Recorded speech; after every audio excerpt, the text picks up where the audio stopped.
What's up, people? It's your boy JRock, and we are right here in Creekside at Double Shot Sports Bar and Grill. Shout out to Austin Hannah for allowing us to come out here, have a little bit of fun, and get a podcast out right before Christmas, man. So coming on Creekside, it's cool. I love it, but Christmas traffic is crazy. So I'm glad that obviously today we are shooting, but you're seeing this.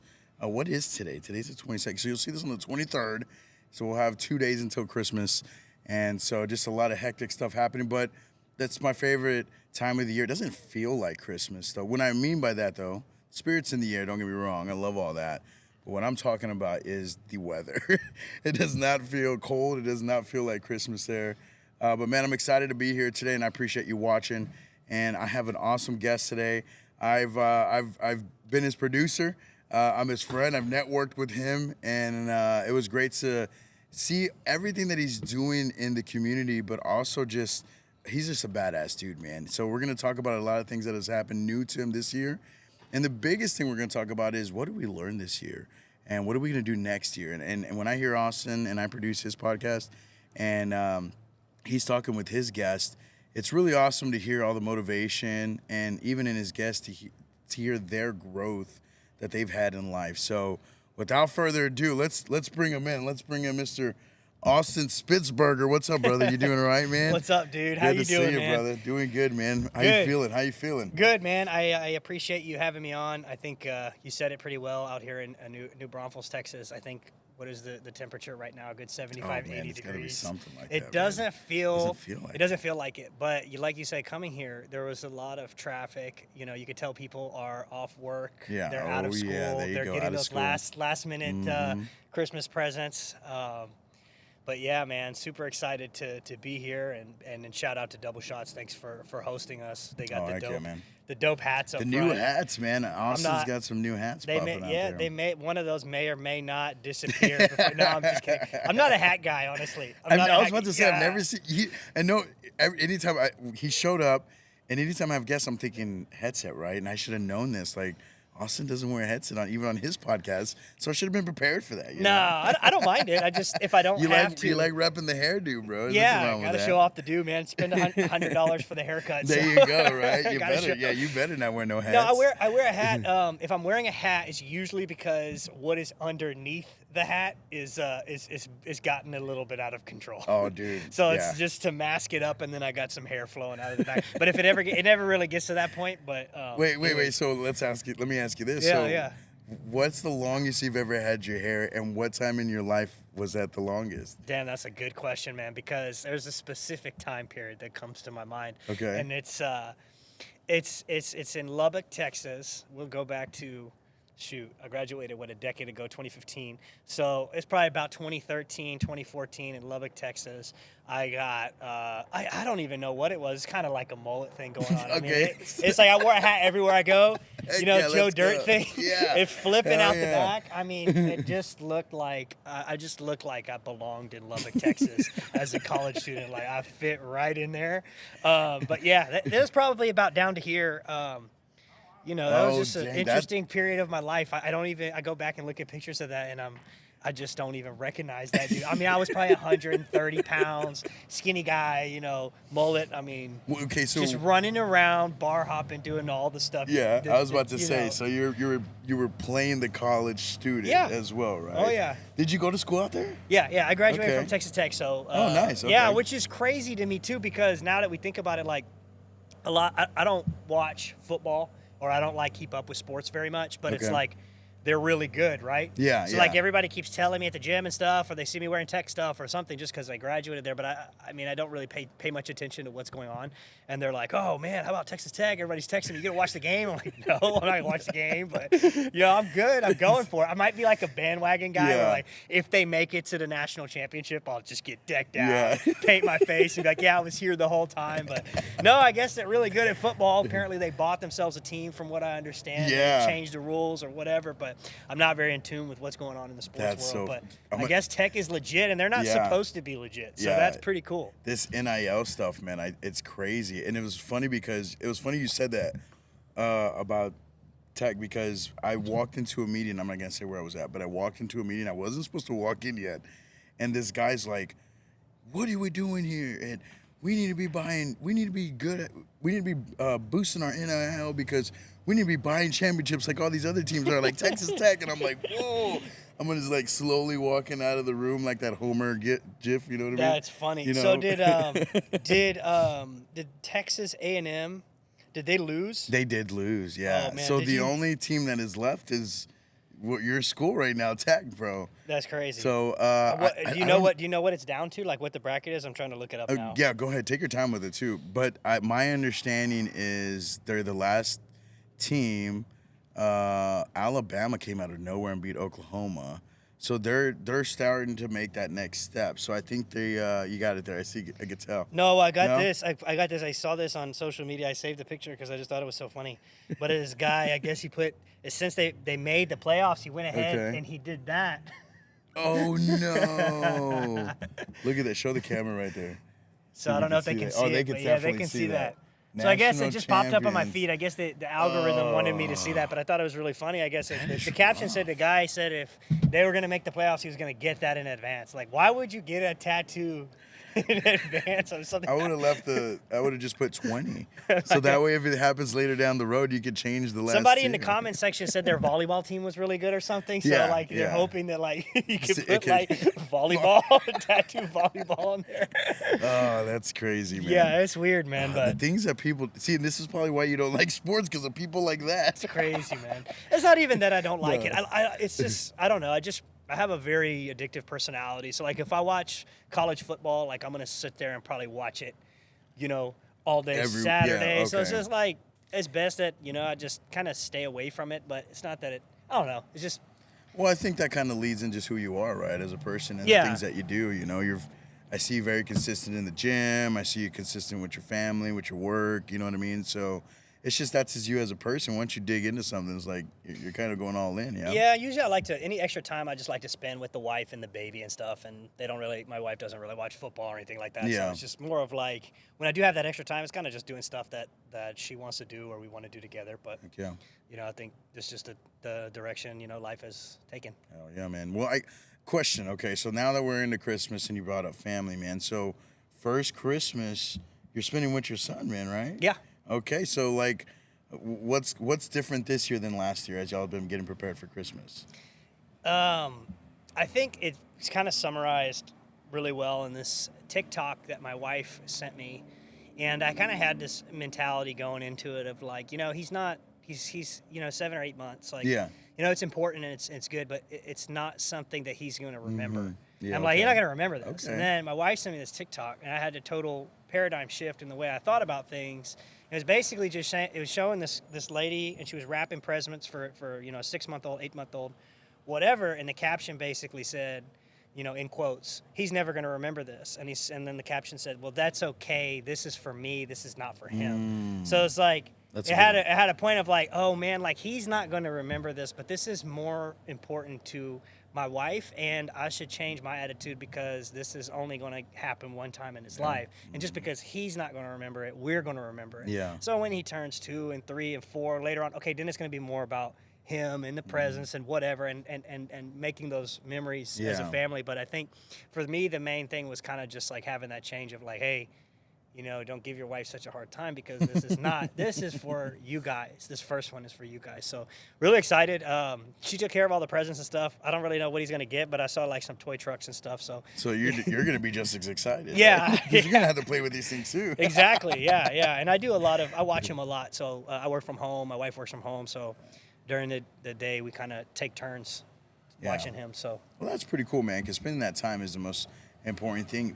I actually thought about this the other day, and hopefully this doesn't sound bad, I guess, for some people, but like, some people don't even get to really raise their kids. Like they have to go and, depending on their job because of their spouse, they have to go and put them in a daycare, and then they have somebody else raising them, man. And that's tough. And even in my head, like growing up, like I'd see my aunts or my grandma taking care of like the cousins and family like that. So it was like, do you really raise your kids half the time? So it's kind of cool. to hear that, you're able to do that for yourself and your wife, at being able to be around the kiddo a lot. Yeah, and I think it's also like the time that we live in now, right? Like, so the time we live in now, it's very standard for you to be able to work remotely if you have the right skill set. Yeah. So like, you almost don't. I mean, if you're a nurse or something like that, like I get it, you have to go to a hospital, but there's so much opportunities. And sometimes people say to me, they're like, well, you guys are so lucky that you have it that way. And it's like, no, like, we built this by design, right? Mm-hmm. So it's not any different than anyone else. We just made it a non-negotiable of like, hey, my wife is skilled enough at what she does that she can get paid to work from home. Yeah. Me, I run a business, so I work from home. So I think at the end of the day, it's kind of like, it is optional and it's what you tolerate and what you accept, because at the end of the day, you can go get a skill set and work from home and have that time. Yeah. So we did it by design. So yeah, that's awesome, man. Y'all be yeah. able to create that. Oh, look, we got some grub coming in. Jesse is hooking us up, man. We got some of our wings here at Double Shots, and we also got some sliders here. Look at these bad boys, man. Man, I've never eaten here before. I'm excited. We're about to chow this down, brother. Good, Thanks, man. Jesse. Appreciate you, brother. Thank you, sir. Heck yeah. But yeah, no, I think, but at the end of the day, it is a blessing. But we chose kind of to have that life going into that, and my wife has switched jobs, but her when she was switching jobs, like one of the non-negotiables when she was looking was that like it was going to be remote. So yeah. But yeah, it's a very blessed world we live in, where we can raise the kids, and 20, 30 years ago, Mm-hmm. maybe the mom stayed at home, but somebody had to probably go out and provide. Yeah, no, 'cause you for can't do sure. it from the house, Yeah, and that's tough, because even nowadays I hear about that too. Like some of the dads that I hang out with and grew up with are telling me like, man, dude, it's kind of tough out here, with one household nowadays. I mean, with one job in a household nowadays. So it's like, when you have it, it's great, but at the same time, when you both can be home and work remotely, man, it's awesome. That's always been, I think we're on like 6 years now being remote, and it helps out a lot for us to be able to do more too. You know what I mean? Yeah, and it's like another thing is like not making excuses. Life is hard, but at the same time, it was easier for one person to stay at home because the dollar went a lot farther than it does. That's what So I'm like saying, one yeah. person, I think that's what you're kind of getting at. That's what I was getting is at. like the man could go out and make $100K, and that would be a good living. Yeah. Now it's like, man, $100K is like the new $50K. Yeah. Like $100K is not gonna get you very far. Like it will, but you might need two incomes if you want to, And then it depends on what type of living do you have. yeah, right? exactly, your Like, lifestyle. So if you your want to live a lifestyle. middle class lifestyle, I mean, Yeah. you need to make more money than you needed to make back then. So I guess it comes with a blessing and a curse, because there is the two people can work from home, but in the olden days, one person could go out and do that. But, Well, we jumped straight in, brother, and I didn't get to let you say what the heck you do, brother. Yeah, so yeah, no worries. What Like, exactly who the hell is this guy? Who is this guy? I did say Austin Spitzenberger, but we went right in. But yeah, tell everybody exactly who you are and what you do, man. Sure. So my name is Austin Spitzenberger. I'm one of the owners of Lazy H Retreats. We do luxury vacation rental management. So if the easiest way to put it is, we manage badass Airbnbs. Nice. And we manage those in Central Texas, and we manage those on the Gulf Coast. So like the Port Aransas, Rockport area. And then when you go into Central Texas, we're in anywhere from Fredericksburg, Canyon Lake, Wimberley, Lake LBJ, Seguin, there on the river. And yeah, I mean, that's what we do. So we just manage badass Airbnbs, and, I just like doing the personal development stuff too. That's big. That's kind of more important, honestly, if anything. The vacation rental manager is just kind of my business. I love doing it, but what's important to me is kind of just me finding the best version of myself and doing things like this, so I can maybe inspire people also out there to, become the best version of their selves too. That's awesome, man. So, yeah, that's me. So like, you talk about this business as well, and how long you been doing this, by the way? For like 5 years. 5 years. So 5 or like, 6 years. Let's just go through this as well. Like, are you helping them obviously book?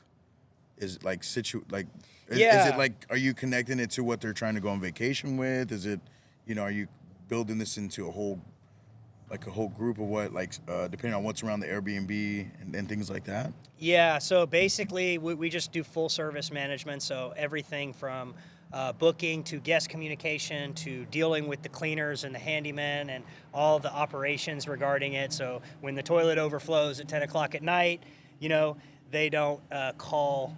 We have an office that can call and facilitate that problem. So if you're, you own the home, you don't want to deal with Oh, nice. Okay, and we've got so both sides. Yeah, we do everything. Of it. So Both if you just bought a vacation okay. home, if you bought a vacation home here in New Braunfels on the river, and you said, Austin, I want you to manage it for me, you would just basically hand it over to me as long as it was furnished correctly and fit our standards. You'd hand it over to me, we would manage it for you, and you'd essentially just receive a check. And we'd reach out to you situation dependent if we needed to. Gotcha. If we needed something or had a question about something or we didn't know what to do in a certain situation that we needed to involve the homeowner, we'd reach out to you. But for the most part, our ideal client is just a real estate investor that has a nice vacation home. Maybe they want to take advantage of some tax benefits or whatever the case may be, and they don't want to deal with anything regarding the management side, or maybe they only want to use it 1 or 2 weeks out of the year. Gotcha. Yeah. That's pretty cool. Heck yeah, man. Well, that's giving people the opportunity to invest in it, but also kind of be a little bit, have some freedom of, hey, let's let them take on. You just got to be willing to give us a good chunk of the income, right? So like we're doing a lot. So I mean, we charge to do that. So I mean, you've got to run your numbers as an investor, and maybe even if you have the best place around, you got to be maybe prepared to, if you're going to pay management, maybe not make enough money or have to come out of pocket a little bit. It just depends. But I think the thing is you've got to do your due diligence as an investor first to factor in the management side of things, because it's a luxury. Like you can do it yourself and save money, kind of, but probably not, because we're going to do it so much better than you that we're going to make up that delta. So there's this misconception of like, well, I have to pay management. Well, I'm like, you're going to lose more money along the way. That 20% is going to get swallowed up that you're going to pay us and your time, and you're going to do it wrong, and you're going to lose money along the way because you don't know how to, optimize the pricing and stuff like that. So, but either way, I could talk about that stuff. No, that's all pretty day. great. And everybody that I've met that has Airbnbs, they don't run them themselves. That's now that I think about it. And it's a great business to be a part of as well. So were you in real estate before this, or how did this come about as well? Well, let's go back. Like my first job, like my first thing I got out of college. When I got out of college, I moved to College Station. Okay. So I got my real job. I moved to College Station. I did that job. During that time when I was there, I started actually my first business, which I sold and exited, and it was a party bus company. So my brother was in a fraternity, and I lived with him. And I was able to save some money, started a business, and we did basically contract, like we did all the Greek events, like fraternities and sororities, because my brother was in there, so we would cater to all their events. It was raunchy. It was wild. It sounds like it could be crazy, So you know what I mean? So I got out of it. I sold the business, not for very much. It was more of something like, hey, we did it, we learned from it. It was kind of getting our toes wet into entrepreneurship. I've kind of been like doing entrepreneur related stuff my whole life, but long story short, we sold that business, and man, it's wild. Like the people that bought it, have you ever heard of the company Fetty? No, I probably haven't. not. Okay, No, look them up. They're like, they took our business and basically took our business model and blew it up, and they've done some incredible stuff, man. Really? They bought it from us. Like I'll show you after this podcast. Like look up them on Instagram, Fetty, and they went to like they took our business model and they really just went to other college towns and replicated it, and they changed a bunch of stuff. They created an app. They made it like a software company, kind of almost like Uber. I was about to Uber say, for ride. That's pretty crazy. Uber for ride travel, but like for 15-ish passengers. Oh, dude, they've knocked it out of the park. I never get upset. I always cheer for them. I never get upset. That was going to be my question. Yeah, no, I never feel bitter about it, because I would have never done what they did. So I'm glad I handed it off to them. They kind of took my original idea and molded it, and they made something incredible that I would never. So how did that process happen? They just reached out to you, approached you. I was like, hey, we just listed it for sale just to see if we could sell it. We just didn't want to do it anymore. I think one of the main things was the problem that was with us was kind of like the high liability. There's a lot of liability. Yeah, man, you got college students drinking. Yeah. And you're taking them to somewhere, and then if something would happen, we're like, well, we were with them. To Daddy's Little Princess, you know what I mean? And it's like they got mom and dad. They got money to send them to Texas A&M. Like I'm fresh out of college, dude. I don't have money like that. So they got deep pockets. So if something goes south, it's like I got to a point where I was like, nah, this ain't it. But anyways, the guys that took over, they figured it out. They figured it out, and dude, I'm cheering for them. They're big. They're big time. That's awesome, big time. Well, that's cool to hear that you're even happy for them as well, because there's a lot of people that be like, they stole that from me. Actually, I'll kind of dig into that a little bit. I have I'm in the rest of the basketball world, and I have one buddy that possibly could be getting sued by another one because the name of their tournaments, and they're both could be really making some big money here, but I don't think it's gonna go through because it's it's just totally different. But even if it is, it's like, man, they be happy for other people, right? That they're attempting at this, man. It's for the kids. Yeah, does it have the word shootout in it? Yeah, something like that. No, I don't even know. I was like, thinking if I was like, okay, if I'm gonna do like some AAU tournament, all of them end in like shootout or something like. So one of them's like Road to Nationals, the other one's like Grand Road to or Grand Nationals. Yeah. So it's Grand Nationals. Either way. Nationals. I was just okay. Gotcha. So it's just like and they're both out there. I mean, they're both of their programs and their tournaments are gonna go out. They're gonna. So what are the big tournaments that you guys play in that your team? So I just learned this, bro, because I think I pissed off some parents, and it's okay with it because I'm learning and living it, right?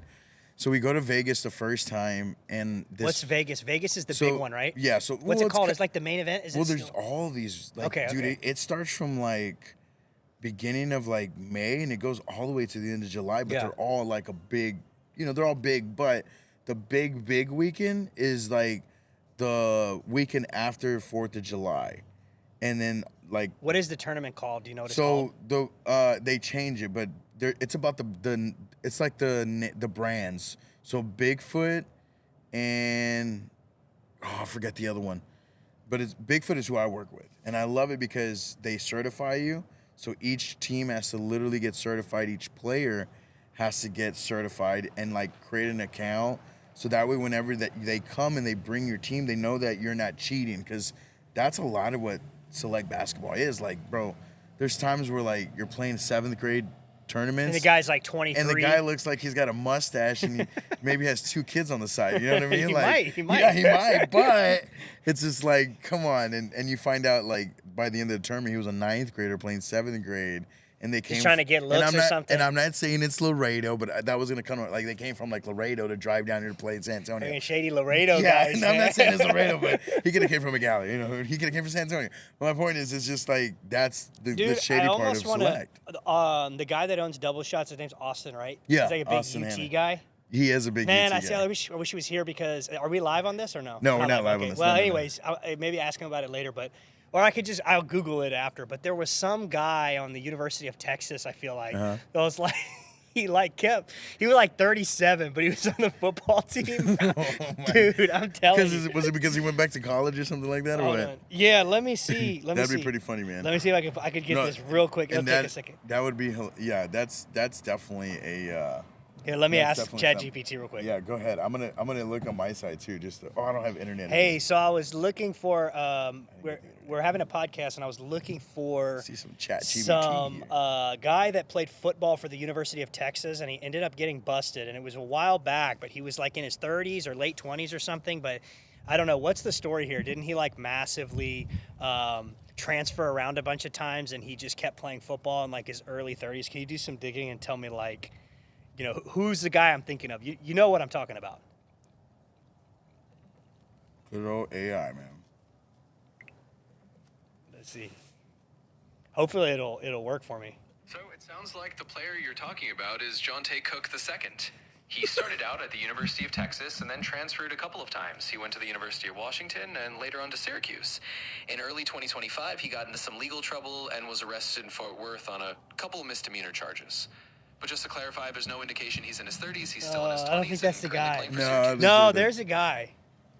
No, there was a guy that was busted like way too old at the University of it had to have been the University of Texas. I know it was the University of Texas. Wait, so okay. Or maybe it was someone else, but they got busted for being like too old, or they faked something, and check and see on that.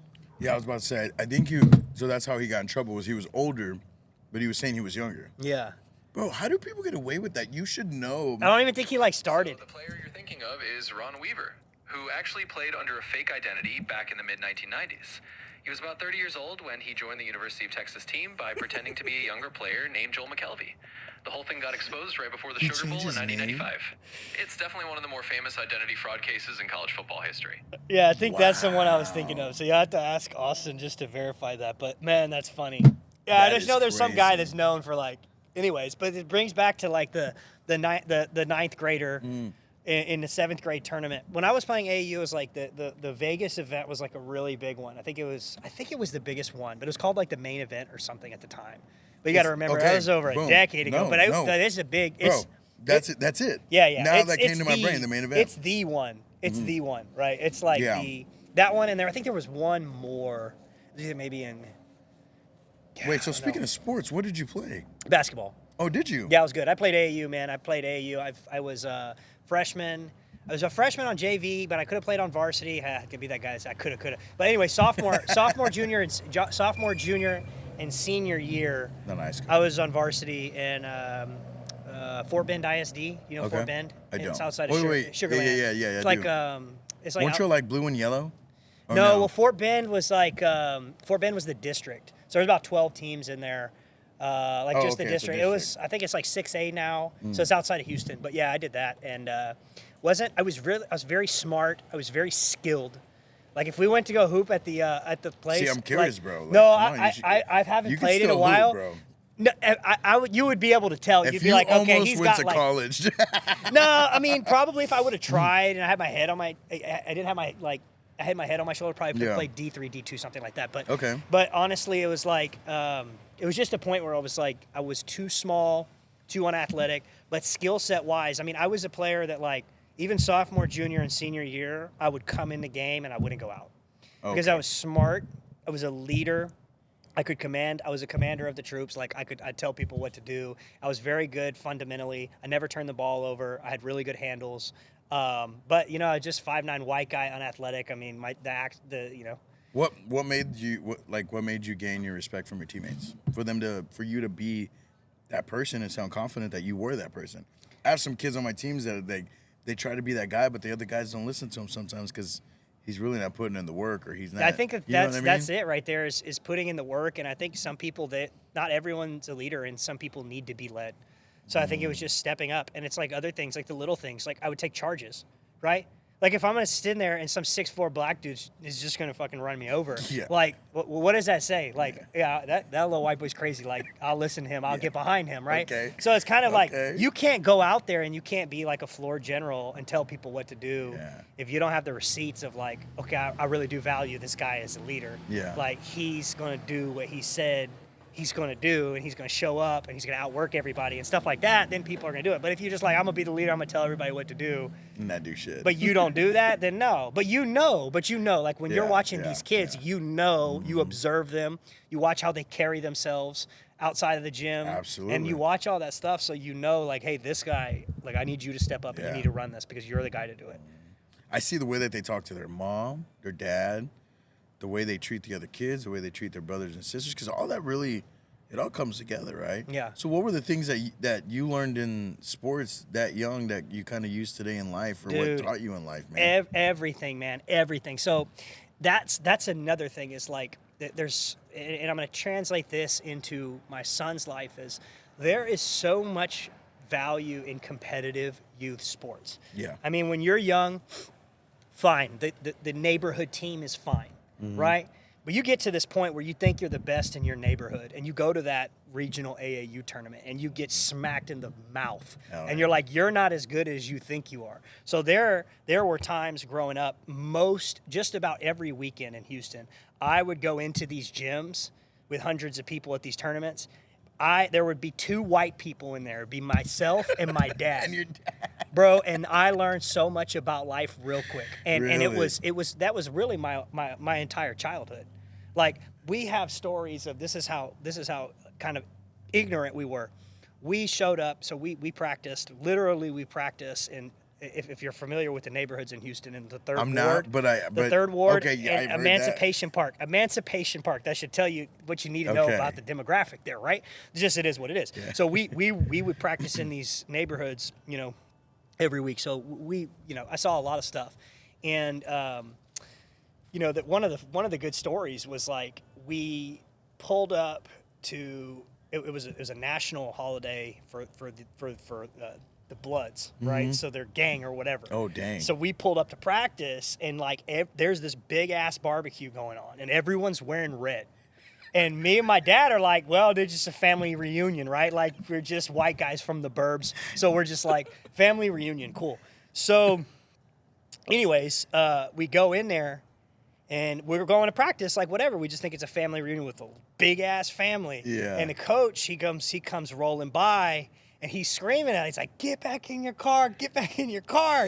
He's like, yelling, go home. He's like, yelling from the car to get like back? he's driving by like nothing's happening. He just knows the potential, the potential for risk in that atmosphere was extremely high, and we just didn't know what it was. Know what's going on. So he was driving by in his car. He's like, hey, no practice, go home. I'm like, it was 45 minutes to get to practice, right? 45 minutes to an hour. Shout out. And my dad, too, he would always take me to these places, man. The best dad, because he would take me to these places because he knew I wanted to play at a high level.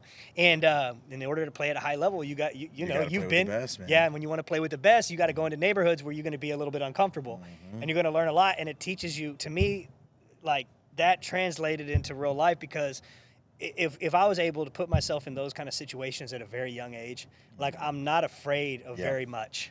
Not a lot of people scare me. Like, I just put myself in very difficult times as a young kid and very challenging times. And I think it's also like that just teaches you how to truly compete, right? Because maybe not necessarily in New Braunfels you have that atmosphere, but maybe if you go to Houston for a select tournament in downtown and you're like, okay, well, I thought I was good in New Braunfels, but let's go play the Houston Hoops. Mm-hmm.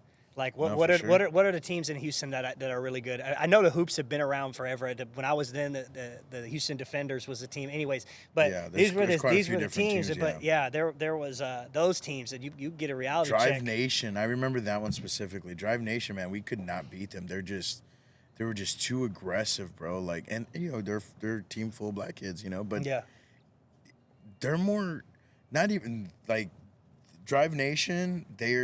The way their coach was just bringing it to him, you can just tell their practices are rough, man. Yeah. Like, that dude's yelling at the top of his lungs, but he's also bringing all that energy, right? Yeah, but if you want to be good at something and you want to understand, like, hey, in the real world, if you want, no matter what it is, you should strive to be the best. Mm-hmm. But you should be around those people, those kids that like that. Heck yeah. You know what I mean? So no, I mean, I joke about this a lot, but I mean, even the guys that I grew up that gave me shit in basketball class and that were my teammates, I made sure that they, I understood later on in life, like, I needed those guys. I needed those assholes in life, because they taught me to have thick skin and understand that that's going to happen elsewhere in life, Yeah, for sure. So. And that was another thing too. Like, even when I was, freshman, sophomore, playing, everybody else in my grade was playing at the freshman, sophomore level. I was already on JV and then going up to varsity at a young age as a skinny white kid. Like, even the kids that were juniors and seniors at that time, they bullied me because they weren't going anywhere and they weren't doing anything. And I played in front of them and they're like, why is this kid? Of course, they're envious of it. And, it translates into, I hope they're doing well. But when I look at, if I just ever looked at what they were doing, like in the past, it's like, they ain't doing shit. You know what I mean? But it's like, I think it's the ability to be in those tough environments and realize what the world is like outside of your neighborhood and figuring that out and, like, really, like, getting in there. Just getting hit and just figuring it out. And, like, that really translates. And whenever people have a perception of hard, well, when you've done hard things, then what's hard to someone else is because it's hard because you didn't do anything challenging, so you think that's hard. Yep. But that's that's not hard for me. But I mean, there's a lot of stuff out there that obviously I have my own challenges, but it has forged me into having a very strong mentality, I think. Yeah, and it keeps you in shape as well. I mean, as long as I've known you, you've always been working out as well, been very active, so that kind of helps with that too. What were the things that you were doing as a basketball player though? Like, what were you doing to better your game other than just going to practice? Was it at home? Did you teach yourself that? Like, yeah, man, all the things, man. Like doing ladders in the driveway to work on my footwork. Running every day. I mean, I would go, like, even freshman year, the coach would meet me at the gym and open the gym for me. And when he opened the gym for me, I would just be practicing there by myself, right? So I would do the other things. Like, it's funny because even all the people from, like, middle school, for example, my nickname was Gym Rat. And the inside joke that they had about me was there was this little hole in the bleachers. And they said that I lived in that hole and I would come crawling out because I was there 30 minutes before anybody else got there. Yeah. And I was waiting outside to get when the coach got there. So they called me Gym Rat because they said that I slept in I was the rat that slept in the hole, and I came crawling out before everybody. But they were all my homies, right? So it was just like, so cool. It's not like I was like being bullied. It was just like, that's what it was. But that was my dream to do that in a Toys R Us when I was younger.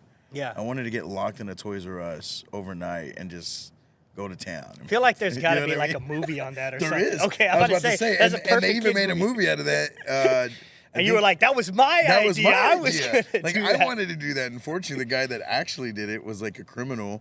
They made a movie out of it. I think Jason Tatum plays in it. Yeah. It's actually on Prime right now too. So when you said that, my brain went there. So you were just literally a gym rat. You were constantly just in there. I was very skilled, man. Like I was very skilled. There was a gap in the level of athleticism and, being 5'9". And once you get to a certain level, I mean, I'll never know, bro. Yeah, it's tough, but it's tough. And then, Dude, I was 4'11" in middle school, bro. Yeah. Like when I started loving the game, I'm like the smallest guy in the gym. But I could shoot. And I've always been thick. I've been a thicker guy. And I was putting these little guys on the ground sometimes just by learning how to position my body. Yeah. Like you said, you were smart. I played a smart way. Yeah, I knew where to be. Like I knew where to be. Yeah, I was always in the spot where I was supposed to be. Exactly. And I was always like one step ahead. But I had to be that way because I was behind in height.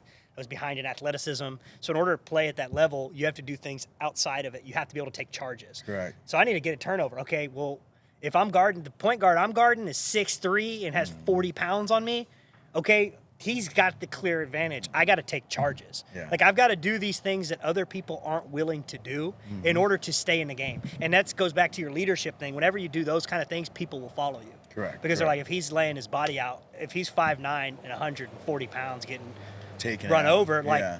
why would I not get behind this guy? You know what's crazy, bro? I got a 7th grade girl right now that's teaching my 7th grade boys that. Yeah. Like she gets taken to the ground. And You should almost reward them. Like, dude, you should reward your kids and say, if you take a charge, dude, I just feel like that's just, Yeah, no. Yeah. if you take a charge, you get something. You get something at the next practice. Yeah. Or, I should really do that. I don't know what you could No, you're implement right. in. I mean, you don't want to give away all your money, but you could be like, No. hey, anybody does a charge, you do $10. Like, Yeah. You have to get the charge. You Yeah, can't just flop it and try. Correct. It doesn't count. He's got to go like this. Yeah, you know? it's got to matter and give us the ball or something. You know Yeah, what I so mean? you can maybe implement Yeah. that. That's a good thing to implement there. Because you start having kids that are taking charges, it says a lot. Like you're Yeah. willing to take that. You're willing to put your body out, sacrifice your body for the greater good of the team, for your teammates. Like that's the most unselfish thing that you could do. Yeah. And I was a guy. I wore a mouthpiece. Like, cause like you were really, I was a mouthpiece. yeah. It was whatever, you know. Yeah. Like I don't know. Is that a thing? Do you wear a mouthpiece in basketball? Okay, No? so from what I've seen, and probably you can ask other like coaches too, if you ever. The guys that wear I did. the guys Honestly, I that wear don't know. I can't mouthpieces really- are the ones that knowing they're gonna be in there. They're gonna get hit. Yeah. You know, things like that. Like, you just don't. You're gonna be like really aggressive and getting into the game. And another thing, man, a reason I didn't make it maybe to the next level is my head was like, I started kind of losing focus, you know, and that's a good message for some of your high school kids, man, is I think one of the things you gotta realize is that if you want to get to the next level, like you have to be locked in on kind of like avoiding the underage drinking thing, avoiding the high school parties and the popularity. That's what got me, man. Yeah, I know. See, like, what and got not to be arrogant here, but I was a popular kid. Okay. Everyone liked me, and I was always invited to the parties. And then when I was at the parties, I always had a good time. And it was like, well, that was almost every other weekend, every weekend. Then it's like that's taking away from what you could have done, right? But I wouldn't change anything by any means. But I think that it was a detriment to myself in a way of kind of doing that, going that route. But really needing to be absolutely locked in. yeah. But outside of that, I mean, no, for sure could have, if I wanted to, play at a lower level school. But Really? I mean, nobody that would be willing to give me a scholarship, no school like that by any means. I think that was my downfall too. I was like, oh, I'll just party on the weekends. Yeah, for and sure. And during the week, I'll just lock in. And every weekend as I got older, and I'm like, oh, I can go work out, and then I get up the next day and I'm good. Like, I'm still doing good, so Yeah. let me just keep doing what I'm doing. And it just didn't last that And long. that's kind of the same thing in like in life and also in like if you like to talk to these like pro players. There is like the slightest bit of difference between an NBA starter and somebody in the G League. Correct. Talent and skill wise. It's all right here. It's all habits. It's all diet. It's what they're eating. It's that little bit of edge. more. Kind of how like LeBron is still playing, like him or not, as much as I give respect how on that. much does he invest into his body that's just that much more than other people that they don't do. Right? It's funny because people were saying like, oh, he invests $1 million. And somebody did ask him, I forgot who did ask him in an interview, and I did see that. And he's like, no, I don't put $1 million in it, but I do spend a lot of good money because why not? Like, Did you watch, this is my favorite series, The Last Dance. You ever seen it? oh, yes, The Last on Dance on Netflix? Oh, yeah, it's amazing. Oh, dude, that's I think I've seen it 3 times all the way through. That right there, man, if you want to, if you're an entrepreneur, you're a business owner, you just simply want to be the best at something, man, I just get goosebumps watching it, just watching like Michael Jordan and how he thought and how he acted. I've seen it like 2 or 3 times. Bro, I just love it, man. I love it. Kobe has a good one too, but it's only like a 3-episode series. And Where's that one at? Is that one on Prime? I haven't seen that one. Yeah, it's a 3-episode series. I'm not sure. I have to look that Maybe one it's up. on HBO. Okay. HBO Max. Let me see. See, I think the Jordan one, The Last Dance, came out at a time where we were all sitting at home. Wasn't it during COVID? I think so. Right? So Yeah, to it's not. see It's only a that couple years old. And then to motivate the shit out of you from it, you know what I mean? I Yeah. think that's what was huge about that for me too. Hey, so where's that 3-part series with Kobe Bryant? I think it just came out recently at the beginning of this year. It's like a 3-part series documentary. Where can you stream that at, and what's it called? So how often are you using AI, bro? It seems like you use it for. 3-part documentary series about Kobe Bryant is called Kobe: The Making of a Legend. It premiered in January 2025, and you can stream it on CNN's platforms like CNN.com or the CNN mobile app. Ah, that's Check with why your cable I'm not provider or connected to any CNN site for the CNN. latest access. No, it was on something else. Yeah, I I was saw about it to on like say. HBO or so. There was some. Well, You can watch it somewhere else. I I heard remember where it Netflix is was. making their own though too. Yeah. Yeah. Oh, 'cause- they have to. Yeah, Man. they have to. Bro. They have to put out something like the Last Dance, but for Kobe. Just the sucky part about it, he's not here to be able to be a part of it. Like he can't say his insights and everything, so it's just going to be through That's everyone something. else. Yeah, that's but rough. yeah. That'd be a rough one. And then that one hit the heart a little bit too. Oh you know yeah, what I dude, mean? for So sure. Yeah. and I think that was one of my motivations as well. Was Kobe and like seeing all the stuff that he's done. Was there a cheat code that you found in life when it came to that, or even as an adult now? That's like you're like, man, why didn't I think of this before? And now it's kind of something you're living with today, or something like again going back when you were like, I'll give you an example for me at least. For me, like, I knew how to shoot, but I didn't know. The only reason why I knew how to shoot was because I knew the science and the feel of the ball release in the hand, right? But once I started putting everything else into perspective of like, oh shit, I gotta move this way, that way. Yeah, moving while shooting. That's Catch where, and shoot. Man, that's where the shooting challenge is came in. like- but like that. shooting is when I hard, found that, I dude. was like, oh shit, I can do this game. I'm Shooting, pretty good at it. man, honestly, like one thing I struggled with was when shooting was like I could shoot, like man, I could shoot all day long. I would say I was a really good practice player. Okay. Yeah, like I could execute in the games, right? Yeah. But like when I'm in practice, like I'm going off, and then it's like when it goes into the game, I don't know what it was. It was like kind of like a mental thing.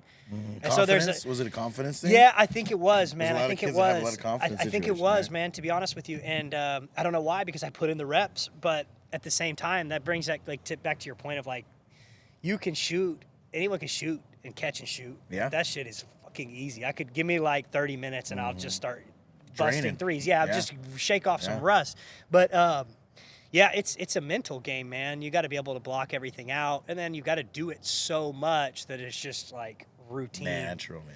Yeah, and it's a mind thing, man. You've got to get into like a place where you're not worried about what people are saying to you. You're not really listening. You're just like, it's just me and I'm shooting. That's it. It's a mental thing, man. Basketball's every sport. Like, Yeah, every sport is, but yeah, and to me when I just remember just doing the same thing over and over and over. I did put out a reel today, working with one of my kids who has really bad footwork, and we're trying to get him to be quick with the ball. Excuse me. Bro, just throw them on the ladders, And, dude. oh man, and that's what I did. Ladder, just trying to get him to control his his feet. Here's if you the can't thing. control your feet, you can't do anything. But here's the thing, though. Like, how many times do you practice with this kid? Well, I'll tell you what. Like, how often? Like once a week? He was at once a week, but for Christmas we're about to knock out like. I think we're about to go 4 times the next 2 weeks. That's not enough. That's still it's not still enough. not enough. No, correct. He needs to do. If he's trying to work on his weakness and it's his footwork, he needs to purchase his own ladders. And just he's do it in the driveway. Yeah, dude, that is. But if he doesn't want to do it on his own, he can't just do it when JRock's around. No. You have to do your homework. Yeah, like you have to. That's like anything in life. Like if you want to be the best at what you do, you don't just show up at work from 9 to 5. Yeah. You do that, but okay. What about Saturday? What about Sunday? Like you could put in a little bit more. What are you doing on your days off? If you want to be the best, because if you are the player that only practices when AAU time is around, you're not going to make. You already lost. You're got to do it every day. Every day. So let me tell you, when I first started, like coaching AAU about 6-7 years ago, let's just say there was let's just say this is the gap of like how big everybody wanted to be better, right? And as the years have gone by, this is how many kids are actually putting in the work now. Yeah. And so like then these kids, they don't, it doesn't really start to grow more. It might get here by the time they get to high school, but everybody's here right now. Like I remember everybody in my class and like maybe a year younger than me, we were playing ball every day. I remember half of the group was riding their bikes to go wherever we're going. Yeah. They weren't waiting on their mommy or daddy to drop them off, and then just the work ethic was just different, right? So now these kids nowadays, and trust me, all my kids that I have, most of my kids, I'll give all my whole program, say about 70% of these kids are really wanting to be there and work out, but the other 30, it's because mommy or daddy are pushing them, or maybe it's cool because they're on the team right now and they play at the school. This is a perfect example of how you kind of like. This is a perfect example of how it translates into life. To life, yes. You cut them. Yes. You cut them and say, you don't want to be here, and he does. You're doing him a disservice because he's going home and doing his ladders every day, and you're not. You're here just to be here. Yeah. So when you cut that person, that's the best thing you could do for them. So maybe they'll realize later on in life that they'll find what it is that fills them up, and that wasn't for them, and it opens up space for maybe the kid that wants to be there is less skilled, or he's not as tall, or whatever the case may be, but he wants to be there and he's willing to put in the work. And it's the same thing, exactly like the working world and in business, right? Like when you're having employees, you want employees that want to be there. You want employees that want to be the best at what they do. Yeah. Because you're just holding the entire team back. So all of this stuff that I've learned through youth sports really just translates into the working world. It's all the same. Johnny made me realize something the other day. Okay, shout out to Johnny Martinez, man. He goes, do you pick favorites on your team? And I'm sitting back and I'm like, no. He goes, why not? And he goes, in life, when you're working elsewhere, it's not that they're picking the favorite. They're just picking the guy that's doing all the work. Why would you pick the guy that's not going to do all the work? Yeah, you're going to pick up the guy that's learning, putting in the reps every day, doing all. Yeah, you're picking that guy. Yeah, for sure. And you can't. Like other people can't say you're picking him and he's a favorite when he's doing all the fucking work. Yeah, I'm gonna pick him. So maybe in New Braunfels, Texas, a lot of kids get a seat on the AAU team, right? They But you go to Houston and you go play for the Houston Hoops. That 12th man, that 11th man, you're correct. They may not be there next year, and they may say, hey, you're on. It's real out here. But like in New Braunfels, Texas, everybody gets to play, right? And that sucks though. Like, but it is what it is. It's just the way it is. But in a way, for me, I wasn't that kid that got chosen. So, like, I try to build this for those type of kids. And then I have a situation like Jared Rubicabla, who I love to death, man. He literally came to my program, I think as a 4th or 5th grader, and I brag about him all the time. He sat the bench for 3 to 4 years with me. Yeah, for sure. And like, I remember having conversations with his mom, like, hey, maybe he's just a slow learner. Maybe his body just isn't maturing fast enough. And now he's in high school and he's killing it on defense. He has his issues like any other kid, like in different parts of the game. Sure. You have to know your strengths, though. His work ethic, his love for the game, it's never lost because he understood the process the whole time. And you got to play. You have to play to your strengths, too. So, like, if he really wants to be there, but he's not, like, man, he's not going to be 6'5". He's not going to be doing this, that, other. It's like, okay, look, man, then I need you to be the guy that I put in that can lock up the best player. Like, I need you to be a star on defense, you know, and just be good enough on offense or whatever, play to your strengths. But if you think you're going to go out there and start shooting threes, like, that's not what you're not going to play, because that's not your role. But you got to figure out what your lane is and stay in it. How do you best serve the team? Correct. And that translates into everything in sports. Really just translates. Every analogy in sports translates into business, right? Like, you want A players, and A players are going to play. And if you have a B player, just like in business, that B player is going to hold up the entire bus and the success of the entire team. And the B player on your team, where you're trying to get all A players, is going to cause turnovers. They're going to cause this. They're going to cause that. So it is what it is. Yeah, it's crazy, man, how it all comes together. And I tell my kids at practice, I said, y'all, some of y'all that don't want to take, you know, the chances to mess up and do all this stuff, you're not going to want to do that in life later on. Take the chance. Like, you actually have a coach sitting right here, right now, that is telling you, shoot the ball. Like, I want my guys in every, like, middle school, I want them shooting the ball maybe 40, 50 times a game. That's a lot to ask sometimes. But if we do it enough and we practice enough and understand that's the mentality of our game and our game plan, just shoot the ball. And it's crazy because I get upset at kids for not shooting the ball. When I grew up, everybody wants to shoot the ball, right? Yeah. And there's a lot of kids that don't want to just every time shoot the ball. They want to control the game. They want the 30, 40 points a game, and it's not always going to happen. No. I mean, that ain't going to happen right now. No. You're not. You're giving yourself a non-reality of that. Like, bring reality. How many points can you score a game? You know, and I tell my boys in middle school, like, give yourself goals that are real. Like, can I score 10 points, get 2 assists, 3 rebounds? You know what I mean? Don't be saying, hey, I want to score 25 points. I want to drop a 50-piece. Like, no, that ain't going to happen, man. Like, you're not that real guy with yet. yourself. Yeah, you're not. You know, so, but yeah, man, it's cool. I had no idea you were that big into basketball. Yeah, I mean, that was my whole, up until about 18, up until growing up, but yeah. That's I mean, cool, man, there's crazy, like, the people we played in our district, like, I could just fire off names, like, freaking, you know, Kelly Oubre. You know who Kelly Oubre is? I don't know. Okay, in the NBA. There's crazy. There was at least there was a D1 player on every single team, at least one or two in our district. Man, I mean, it was a 6A yeah, district. Yeah, so like, you're in the big, and then Houston, bro. Like, there's a lot of hoopers that come out. Houston of there, is like the. I feel like when I was growing up, like, Houston was the best city for basketball. It is. It was always better than Dallas, and then there was, like, New York was pretty good, and then there was, I think it was California. There was a region of California that was really good, and it was New York, some city in California, and then it was Houston. East Coast think they're the best ballers. No, I'm not saying. Don't get me wrong. I'm not saying, you know, nobody else's, but the East really says they got a lot of. Big I think ballers, it was statistics at the time. It was statistics of how many D1 players were coming out. Yeah, we're coming out. So it wasn't real, like right? it was like No, you can claim the title because you had the most D1 players that it produced. Yeah, it's crazy, man. Well, that was cool, man. A lot of good basketball talk there. Yeah. So for sure. I want to get into your kiddo, man. We got a couple more minutes here. Yeah, no worries. So, what are some things that you did not expect out of fatherhood that's now on your plate now, bro? Man, it's been an awesome journey. It's definitely the coolest thing I've ever done. I love the little guy. He's my best friend. I think the main thing is people want to project. People, like, during the process, like to project their opinions on you of how they think it's going to go for you. They want to tell you. They want to tell you what happened to them. You know, you're not lift all the weights you can. You're not gonna have time for that. Oh, just wait. They're gonna take all your money. Oh, insert bullshit excuse that I quit on because it wasn't serious for me in the first place. Right. So my main thing was just other people project, and it also translates to everything in life. You want to do a business. You want to do this. You want to do that. Another.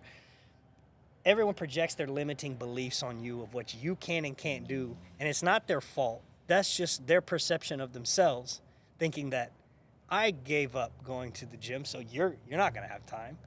So for me, personally, nothing has changed, and nothing has changed for my wife. Our life has just gotten better. That's awesome. I think maybe, if anything, we've just been more selective about what we say no to. But the thing that I learned is you don't have to give up anything. You don't have to give up anything. People think, like, when you have a kid, it's the end of the world. I mean, Granted, I'm 8 months in, right? But it doesn't matter. Like, it's not going to change. It's not going to change. It doesn't Do you matter. say that because you also have an amazing partner that Absolutely. hasn't really, Yeah, you got to have a good teammate at home Yeah. for sure. Like, absolutely. She's the best. Granted, we both work from home, so we have that going our way. But like I said, that was by design, by choice. We awesome. created it that way. Yeah. But at the same time, I think she's a great teammate. And she always allows me to do what I need to do that's important to me, to being the best version of me. So she doesn't bat an eye whenever I need to go to the gym every single morning, or I need to read, or I need to do whatever I need to do. She's very willing to, if I need to do a podcast, she's willing to change her schedule. Now, on the flip side of that, guys, you are not the final say. You don't get everything your way. So what is for her is she has non-negotiables that I clear my schedule no matter Correct. what it is. Yeah. So it's a balance of like, these are the things that are important to me that I'm not giving up. These are the things that are important to her that she's not giving up. So we come together and we make it work. So for her, one example of her non-negotiable is her girls' night, right? She gets together with her homies out here, her girlfriends. They do whatever they do. Yeah. And whatever's going on for me, my calendar's canceled. Like, it's canceled. And Yeah. that's her time. I watch That's the good, guy man. Yeah. because that I know is very important to her. She comes back energized. She comes back filled up. She comes back in a great, mood, and it puts things into perspective, and she needs that friendship kind of component. It's very important to her yeah. life. So I drop anything to do that. Yeah. So long story short, the biggest realization is that you don't have to listen to what other people project on you of what it's going to be like.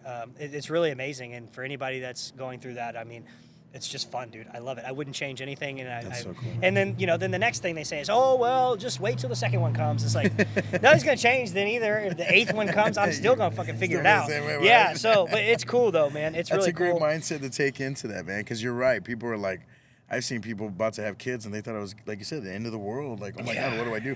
What, did you not pick the right partner? It's funny, You too. know? It depends on who you ask also, because a lot of people that say that kind of stuff, in the nicest way possible, you don't want the result, or you wouldn't trade places with them in the first place. And a lot of people that I look up to and admire, they have the same mentality as me, where they're like, man, dude, it's your life's about to get so good, dude. Yeah, it's gonna be this is so so fun. cool. Yeah. Whereas other people, they say, oh man, get ready, everything's gonna change, man. It's just like, yeah, things do change, right? But at the same time, Things it's change like, with everything else. it's right? perspective, and it's when you look at those people and they have the results that they have, is because they have that perspective on everything in life, and they have the more positive outlook. So there's a correlation to me of the people that give you that kind of feedback with kids and people that don't give you that kind of feedback and where they're at in life. Correct. Yeah, you don't want to hear my feedback. They're like, when are you gonna have a kid? When are you gonna do that? And I'm like, dude, I don't even have a girl yet. Like, Don't man. Don't put in my brain I need to have a kid and then have a kid with Everybody the wrong runs person, their right? own So, race, yeah, man. Everybody yeah. runs their own race. Yeah, no, for sure, man. Well, that's cool, man. And I'm glad that you see it that way and you have that mindset towards it. And again, you and the wife figure it out, so less stress, more time to really parent and live life a little bit more, right? So that's pretty awesome, man. With Christmas going around and stuff like that, man, what is, do you have a Christmas tradition that you've done, like maybe with family you still keep, or is that something you? Yeah, so my family comes to town. My wife took this away from me this year. But it was always like my parents would come to town and I would just order a shit ton of Chinese food. Really? I don't know why, man. I like Chinese food. And I'm like, dude, I think it was like I just wanted Chinese food. So I was like, wait, where's your spot right now? Where's your spot in town? Damn, what's it called? It's if you named it, it's I'm drawing a blank. Not bonsai. No. See, and I don't want to say anybody. Like, You want to throw anybody into the fire? Right? Yeah. The Shogun. No, we eat a Shogun from time to time. It's is there something called Golden City? Golden City. Oh, I don't know if there is. And if there is, I don't know about it. Dude, I feel like I it's remember called Golden Golden City. City. Oh, dude, it's good, man. Yeah, it's okay. I'm pretty sure that's it. There's a new spot that just went in over there by Union. See, I think it's like I couldn't tell you what the name was either. I went in the other day and oh my God, that food was good, bro. You got to go there and try it. Yeah. They do the hibachi dinner there. Yeah, hibachi's good. Yeah, Golden City is what it is. Golden It's City. good, man, but So for where's like that one at? delivery. I just do Okay. delivery to the house, but it's Okay. I think it was just like, it's I need one. to try that one out. Yeah, Golden dude, City. it's good, and I think it's just I saw it in like New Braunfels local. Somebody said best Chinese food or whatever. So- and so- it was so- mentioned multiple times. So the wife's stealing your idea? No, she cut Or that what do you mean? out. She Oh, said, she we're cut not it doing that. She said it was out. tacky. You know, it's like, I don't know, whatever. So that's not going to happen. I think tradition-wise, I don't know, man. Just the typical, you know, white people stuff. You know, she's got everybody pajamas with the ugly, name on them. The ugly sweater, Yeah, stuff like that. The Griswold Christmas Yeah. stuff, just very like that. But it's cool, man. It's very important to her. Well, ours is very Mexican. We're eating menudo and tamales. There so, you go, man. You know what that I sounds mean? delicious, though. No, I think that's pretty much it. And then once he gets old enough, I think we saw something that she's like, oh, we're gonna do homemade pizzas. Oh, We're gonna nice. figure There out you how to go. do that. And I guess we're not doing it this year because he's just too little. But Yeah. I think those are the main traditions that I guess we're doing. But you know, it's one of those things that I think we may not necessarily have them yet because it's that time period Yeah. where they're starting to get established now that we have a little guy. That's cool, man. but I think yeah. that's something that I press onto, you know, my sister who has kids and, you know, just my friends that have kids because I really want them. That's something that I didn't really keep. And that's something I really want to hope people do either gain or, you know, do keep, like I said, is Christmas traditions. My favorite holiday, man. And, you know, every year I try to make it as big as I can for myself and the family. But, yeah, something I enjoy. So it's, you know, just curious about that. But, yeah, man, I appreciate you coming on, Austin. I've always been inspired by you, brother, when you bring those people into your podcast and seeing the things that you're doing in life, man, and the working out part, bro. Like, we've kind of chatted about here and there, and but you've always been consistent, bro. So congrats on that, and keep it up, bro. Appreciate it. I'm watching, brother. I'm watching. I'll you know, have and to it's come out to something. that. I saw your post recently. You're doing some kind of like boxing or Yeah, fighting so or something. you know, I'm an ambassador with 9 Rounds now, and the partnership kind of started up, and it's been really cool, and just getting started with it. So you know, I did that one workout, and actually gonna go back today to go work out That's for awesome, another dude. workout, and just try to be consistent, man. And I've been walking with my dog a lot, and I try to do Tuesday ball all the time, and when it comes to Monday, it's like, oh my God, why didn't I start doing this, you know, whatever, right? And so I get to Tuesday, get out there, and my body is dying on Wednesday. Yeah. So it's like I slowly been progressing by walking and slow running. I don't run too much outside because my knees, but I've been doing the elliptical a lot more and just trying to stay active. Like fighting thing seems cool, I man. It loved seems like your word that you said that one time. Like you were like, dude, just drive to the gym and go in the parking lot, and maybe you don't even go in. Yeah. But just make it part of your routine that you go. Yeah. Or just do 5 minutes. Like just show I did up that for twice, 5 bro. minutes. I'm not gonna lie to you. No, so what? It's better than- and it's- that's what started it. Yeah. You know. So who cares if I went to Happy Dragon beforehand? What's up, buddy? You know who that guy is? No, I have no idea who that guy is. It's what we're podcasting and people just want to wave, right? Some goofball. He went like He went Texas. He did Texas. Texas or rock on. I don't know. One of the two, right? He should have. Yeah, I mean, that was kind of. He should have shouted something. Yeah, he should have said You already something, rolled the right? window all the way down. You might as well just full on disrupted it. I would have. Could have sent it. But Yeah, anyways. heck yeah, man. Yeah, I think that's good, man. Just if you're having trouble going, just go for 5 minutes and leave. Go Yeah. for 5 minutes and leave. Just go every day, and eventually it'll just stick to where it's like, hey, this is now my routine. Heck yeah. But yeah, I mean, Yeah, either way. it's getting there, man. Well, I'd love for you to come work out with me, though, because that's part of the deal. As I told her, I was like, hey, I want to bring some friends and come work out with me and get some footage of us just working out, just to get That'd some be cool. content together. Just let me So, know, yeah. Love to have you out there, man. So, well, tell everybody where they can find you, man, on socials. Yeah, for sure. So you can find me, what is it? Austin_Spitz, SPITZZ on Instagram. Austin Spitzenberger on Facebook. Check us out, Lazy H Retreats. That's our business. Trying to think, pretty much it. I have my own podcast. It's called the Co-Host Bros, where we do property management. We interview people in the space, big time vacation rental managers all across the U.S. and actually in other countries too, and people in the vacation rental space. So it's called the Co-Host Bros. Yeah, I think that's pretty much a good enough plug. Austin Spitzenberger on Facebook. That's probably where I'm most active. So. Heck yeah, man. Yeah. Well, I appreciate you again, man. We got to do a slider cheers here. Is that cool? Yeah, let's do Grab it. yourself a slider there. Go do a slider cheers. Yeah, All right. man, guys, and if y'all have never been to Double Shots, their sliders are amazing. Their drumstick wings are amazing. So cheers, brother. Heck yeah, Merry Christmas, man. Knock these out. That's good stuff, man. Heck yeah, good knock with them. So It's how like- y'all? Huh? I thought Is it it'd still be- rolling? Yeah. Oh, okay. Yeah, we're still rolling, man. Yeah, man, it's good time to be outside. The sun's finally coming out, and right in our face too. Yeah, it's not bad. It's like hard to get into the Christmas spirit, but Yeah, I would rather it not be 30 or 40 degrees and it just be like, that's true. think about it when you're a kid too, like whenever it's Christmas Day and you just got like a new scooter or something, wanna go like outside, you want to go man. outside and see what your homies got. I don't know. You know, that's another thing too about New Braunfels that I really like is like moving here from where we lived in Houston. It's like, it's very kid friendly. Like the neighborhoods are different. Like in the neighborhoods we lived in, like you don't, there's kids there, but they're Yeah. nowhere to be found. Like if you drive through my neighborhood, it's like I got to keep my head on a swivel because there's so many kids around. Mm-hmm. So it's such an awesome place to be. I think if you're raising kids, and I think I'm just super blessed to be here. You're from here, right? Are you from here? Yeah, I love this town, man. Born and raised here. If you're born and raised here and you Yeah. still say you love this town, then that means you're in a good place. Yeah, I do love this town. I mean, I think, of course, growth is always good and bad, and I think the traffic is the only thing I can gripe about it. I love the new people And that it's are coming only here. going to get worse. It is. Yeah. It is what it yeah, is. it is, right? Everybody's moving yeah, here. But I love it, man. So no complaints other than that. And I would take the relationships all day long, which is why we're here right now, right? Yeah. Like a relationship with Austin, Hannah, Wildside, allowing us to do all these podcasting. There's some and cool stuff, people so- that live here. There's some really cool Yeah. businesses. It's very cool to be Yeah. an entrepreneur and business owner in New Braunfels, Yeah, Texas. absolutely. Like it's different. Like in Austin, you can have a business in Austin and be good at what you do and nobody knows who you are.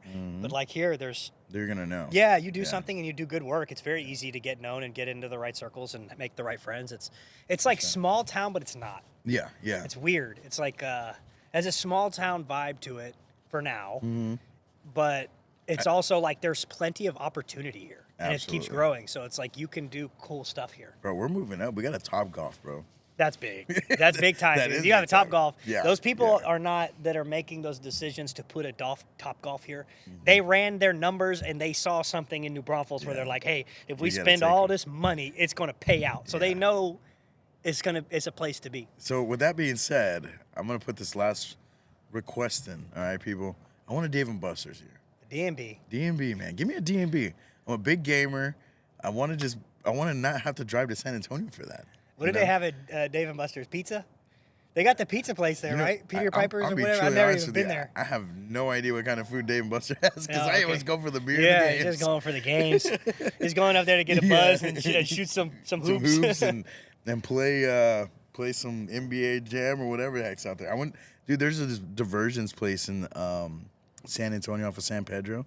They have like old school games in there, and I went in there. I was like a kid all over again. Like what do you mean old school games? Like- Like give me what? Put me in the mind frame. What are we talking about? Pac-Man. Okay, like, Mario stuff. Yeah, and they have like 2 games where they have like tens of thousands of games that is all old school game. Like They that take you back to your win- childhood. Yeah. That's Oh, crazy. Dude, I was in there and just hearing. No, the video everything. games, dude. The video games these days are scary. Oh, bro, it's bad. It's weird. They're addicting. Yeah, it's They're too much, man. extremely It's- Because they're addicting. so good. Like Mario, you get tired of Mario Kart at some point. Yeah. But like, you put a game like Grand Theft Auto with the graphics and how good it is, and you can literally do anything.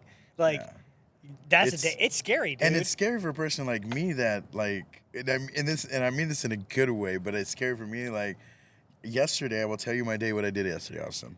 just gamed out all day. Yeah. Sure. And I played my N64, which was, years ago. Yeah. And I'm playing Mario Kart with my cousins. Yeah. And But at that point, it's interactive, though. Yeah, Like, don't get me that's wrong, but- different. But then you're sitting there one player by yourself for So- 8 to 10 hours. That's so a hold on. dangerous. So I went from that. Oh, you went to the dark So then side. I went to Call of Duty when they left and they didn't want to play anymore. So then I'm in Call of Duty for a couple hours. Yeah. And then and this Those is, are good. It's bad. It gets bad. It's like sometimes like I remember I used to play video games. Like it would be a good day. Yeah. Like that was a good day. Like That's when someday yeah. you just sometimes whether video games or not, you need a day to just do that, right? So Yeah. like Oh, block yeah. off the day and play video games all day, but don't do it all the time, right? Like See, that's the problem, Austin. yeah, it's too That's my much. It's too problem. much fun and it's That's too what I'm addictive. saying. It's a good and a bad thing. Yeah. You know what I mean? But there's one thing that I don't do.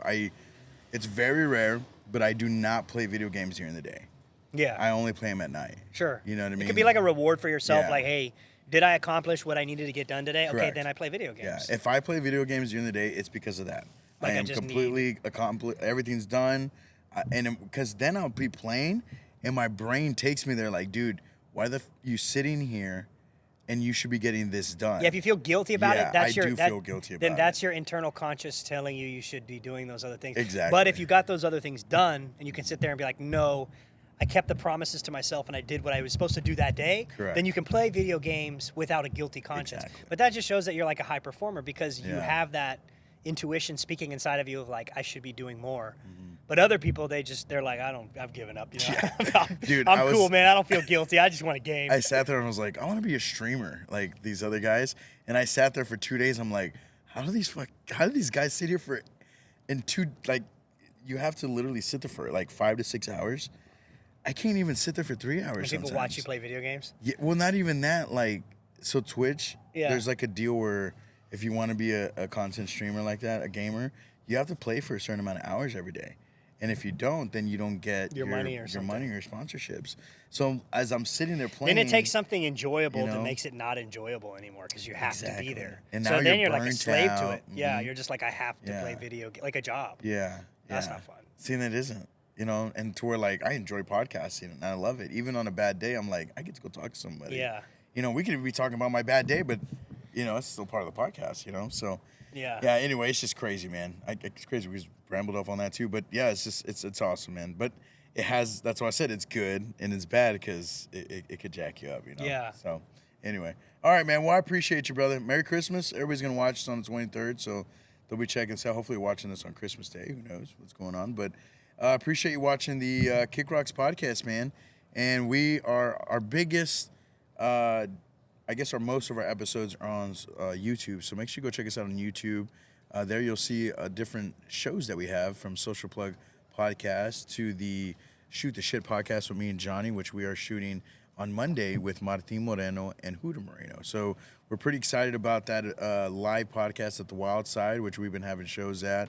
And if you haven't been part of our live audience, next time we have a show, make sure you're following us on our socials. We give out free tickets. And please enjoy it while you can, because eventually we want to grow as these live podcasts and as a production company and all that good stuff. So we will eventually be getting to a further we will get there to a point where we will be selling tickets to these events and they'll get bigger. So come enjoy them while you can in this aspect. But of course, come enjoy us all the time, and we would love your support. So with that being said, thanks again for watching. We'll see you soon, and Merry Christmas. All right. Thanks again, Austin. Peace out. All right, man. We'll see y'all later.